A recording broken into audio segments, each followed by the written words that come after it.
Good morning, જય દ્વારકાધીશ. કેમ છો? વહેલા મિની બ્લોગમાં તમારું સ્વાગત છે. જો મસ્ત નાહી ધોઈને તૈયાર થઈ ગયા ને પહેલાં આપણે પેટ ભરી લીધું, નાસ્તો કરી લીધો અને પછી આપણે નીકળી ગયા છે હરસિદ્ધિ માતાજીના દર્શન કરવા. મસ્ત દર્શન કરીને પછી આપણે સ્ટેચ્યુ ઓફ યુનિટી પહેલાં તો આપણે પેટ જ ભરી લીધું, પછી આપણે મસ્ત બધે ફરી શકીએ એટલે મજા જ આવે.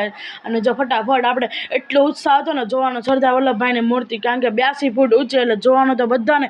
અને ફાઇનલી આપણે અંદર પૂગી જ ગયા અને એવું બધું હતું ને લોકેશન, તમે આમ જોતા જ રહેજો. અને એક બે ફોટા પણ પાડ્યા અને દૂરથી જોઈ તો સરદાર વલ્લભભાઈ આવા દેખાય છે.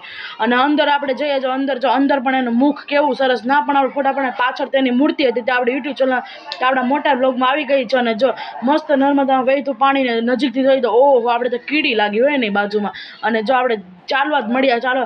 અને આ વાંદરાભાઈ જો મકાઈ ખાતા હતા. અને પછી આપણે સાંજનું લોકેશન આપણે લાઇટિંગ શો જોવા નીકળી ગયા હતા. અને જો તમને મારો વિડીયો ગમે તો લાઈક કરો, શેર કરો અને સબસ્ક્રાઈબ કરવાનું ભૂલતા નહીં. Bye bye.